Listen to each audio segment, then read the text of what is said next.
Market महारथी segment में आज 18 स्वदेश पे हमारे साथ हैं Shreyas Devalkar, axis mutual fund से। श्रेयस, गुड मॉर्निंग और शुक्रिया हमसे बात करने के लिए।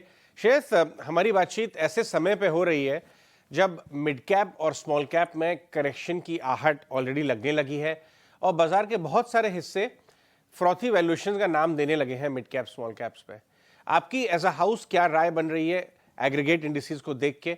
आपको लगता है वाकई में केस बन रहा है फ्रॉड का या जनरलाइज करना सही नहीं होगा?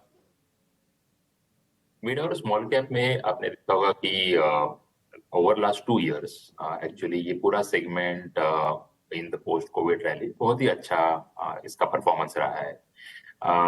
एक इकोनॉमी की जो ब्रॉड बेस्ड ग्रोथ रही है उसका इम्पैक्ट डेफिनेटली मिड और स्मॉल कैप में आया है। और आप अगर अर्निंग ग्रोथ देखेंगे तो इन कंपनियों ने specially post Covid market period में अच्छा रिटर्न्स दिया है। पर अब जब वैल्यूएशन की बात करते हैं तो definitely eight individual stock level अगर हम बात करें तो अ, तो आप ये पाएंगे कि बहुत सारे कंपनियों में बहुत सारे सेगमेंट्स में और सब सेक्टर्स में वैल्यूएशन उनके प्री कोविड वैल्यूएशन से बहुत ज्यादा हुआ है। तो आपने एक नोटिस एक बहुत ही इम्पोर्टेंट इसमें एक नोटिसेबल बात आती है कि फिनेंशियल सर्विसेज, एफएमसीजी, ये जो लार्ज कैप ओरिएंटेड सेक्टर है उनका प्री कोविड वर्सेस नाउ बहुत ज्यादा री रेटिंग हुआ नहीं है। एक्चुअली बहुत सारे कंपनियों का डी रेटिंग भी हुआ है इसमें, ये सेगमेंट्स में। पर मिड और स्मॉल कैप में बहुत ज्यादा री रेटिंग होने के कारण वैल्यूएशन उनके हिस्टोरिकल एवरेज से डेफिनेटली ज्यादा है। ये अच्छी बात बताई आपने। श्रेयस, एक और बात, एक वैल्यूएशन बात एक चीज होती है और दूसरी चीज होती है अर्निंग्स की विजिबिलिटी, और अर्निंग क्वालिटी के ऊपर कोई रिस्क। यहां से आगे जाते हुए कुछ क्वार्टर्स में आपको इंडियन कॉर्पोरेट इंडिया के स्पेशली ब्रॉडर मार्केट के वैल्यूएशन, ये अर्निंग्स में कोई अपसाइड दिखाई देती है? क्या अर्निंग्स एट रिस्क है या हेल्दी दिखाई दे रही है अर्निंग्स ग्रोथ? जैसे अब जब ब्रॉडर मार्केट या फिर मिड और स्मॉल कैप सेगमेंट देखते हैं तो उसमें हमें देखना पड़ेगा उसमें क्या आता है जनरली।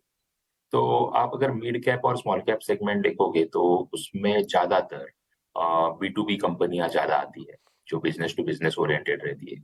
उसके अगर आप सेगमेंट्स देखेंगे तो जैसे ऑटो ओईएम्स आएंगे लार्ज कैप में, ऑटो एंसिलरी है मिड कैप में, एफएमसीजी लार्ज कैप में, उनके सप्लायर्स केमिकल्स और वेरियस सच फार्मास्यूटिकल लार्ज कैप में उसके सप्लायर केमिकल सारे मिड कैप्स में है।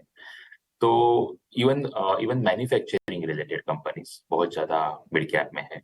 सम आईटी कंपनीज है। तो ये अगर हम ये कैटेगरी करें कि मिड जो वाइडर मार्केट है मिड और स्मॉल कैप उसमें कौन से सेक्टर्स आते हैं, तो अगर आप अर्निंग्स ग्रोथ की बात करें तो मोस्टली आप ये पाएंगे कि जो मैंने सेक्टर हाईलाइट किए वो इन्वेस्टमेंट और एक्सपोर्ट पार्ट ऑफ इकोनॉमी से है। इसमें इन्वेस्टमेंट पार्ट ऑफ इकोनॉमी है और इसमें manufacturing related export part of economy है, वो केमिकल के थ्रू हो, ऑटो एंसिलरी के थ्रू या कैपिटल गुड के थ्रू। तो ये जो सेगमेंट्स जिनमें इन्वेस्टमेंट्स और एक्सपोर्ट्स है, जिसमें जिसे हम B2B सेगमेंट्स भी कहते हैं, उसमें क्या होता है कि देर आर उसमें हाई फ्रीक्वेंसी इंडिकेटर्स जिसे हम बात कर रहे हैं। जैसे आप ऑटोज को ट्रैक करें, ऑटो ओईएम को, तो उसमें बहुत ज्यादा हाई फ्रीक्वेंसी इंडिकेटर आपको मिलते हैं। हर महीना कंपनियां डिक्लेयर करती है कि कितना सेल्स हुआ, सीमेंट कंपनियों का वॉल्यूम आता है। और बहुत सारे ऐसे सेगमेंट्स है जो कंज्यूमर ओरिएंटेड रहते हैं जिसमें बहुत हाई फ्रीक्वेंसी इंडिकेटर्स है। अभी आप ये B2B सेगमेंट है उसमें हाई फ्रीक्वेंसी इंडिकेटर्स अनफॉर्चुनेटली होते नहीं है। तो इसीलिए you have to rely on conjecture जिसे हम बोलते हैं कि अभी क्या लगता है।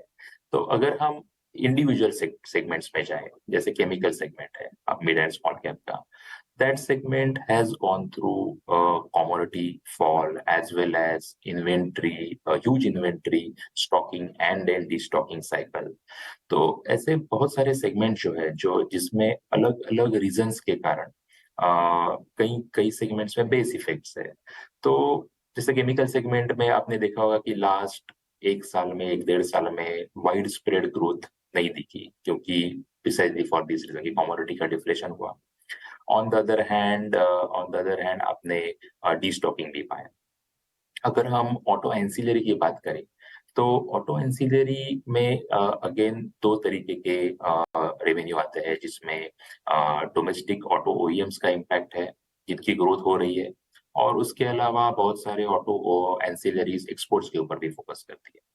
तो when it comes to exports and especially थोड़े ऑटो एंसिलरी और थोड़े कैपिटल गुड्स भी, तो वहाँ भी हमने एक्सपोर्ट सेगमेंट में डेफिनेटली लास्ट 1-2 क्वार्टर में कुछ-कुछ कंपनियों में थोड़े नतीजे में स्लो डाउन का इम्पैक्ट देखा था।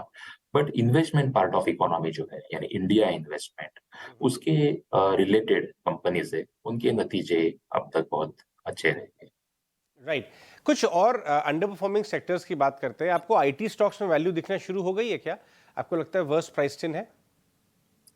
आईटी स्टॉक आप अगर देखेंगे तो एक्चुअली वो सब स्टॉक्स ने जो बॉटम किया था फ्यू मंथ्स अगो, वहां से एक्चुअली वो ऑलमोस्ट 20-25% डेफिनेटली ऊपर आ चुके हैं।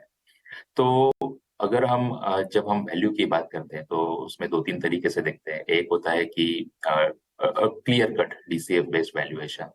तो at a point in time IT sector एक 3% डिविडेंड यील्ड के करीब आ रहा था, 3 से 4% कुछ कंपनियां। तो वो जिसे हम एक तरीके से वैल्यू बोल सकते हैं। तो वो पार्ट जो है वो with sharp rally recently, probably on that count stocks already थोड़े से ऊपर ही है उसमें। दूसरे तरीके से जिसे रिलेटिव वैल्यूएशन बेस्ड, जैसे इस सेक्टर का relative valuation compare to pre covid और now, and relative valuation compared to the global companies and especially global leading companies.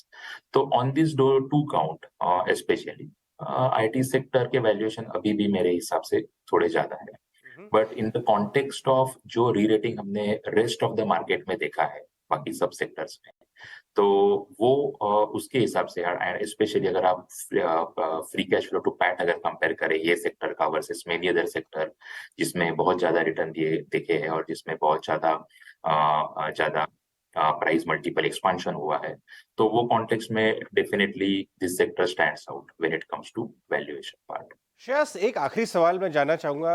As a house आपका सबसे स्ट्रॉन्ग ओवरवेट्स कौन से सेक्टर्स में है कि यहाँ से अगर करेक्शन आए तो आप अपने पोजीशन ऐड करेंगे जहाँ आपको अर्निंग्स क्वालिटी अच्छी दिखती है, वैल्यूएशंस रीजनेबल?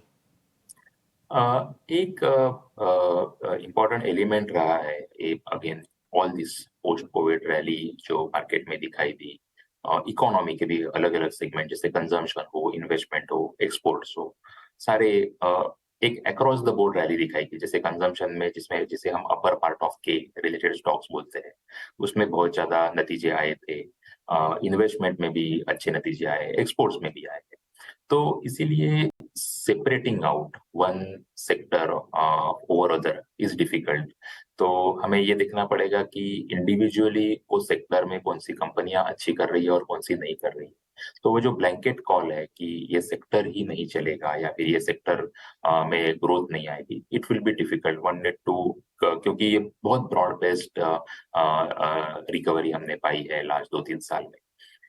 तो मेरे हिसाब से इसीलिए इंडिविजुअल सेक्टर में इंडिविजुअल कंपनीज, जैसे एक हमने शुरुआत में बात की थी से केमिकल सेक्टर है, जो एक ब्रॉड बेस्ड रेटिंग हो गया वो सेक्टर का। But now again it will come back कि इसमें से स्पेशलिटी कंपनीज कौन सी है, कौन सी प्योर कमोडिटी कंपनी है, वो जो डिफरेंशिएशन है वो धीरे धीरे आना शुरू होगा। तो वो बहुत स्पेसिफिक टू कंपनीज रहेगा, ना कि वी कैन नॉट सेग्रीगेट कि मिड स्मॉल अच्छे नहीं है या फिर लार्जली अच्छे है या फिर एक पर्टिकुलर सेक्टर ही अच्छा है। ऐसा सेग्रीगेट करना मुश्किल हो जाएगा, इंडिविजुअल स्टॉक बेसिस पे भी लेना पड़ेगा। राइट।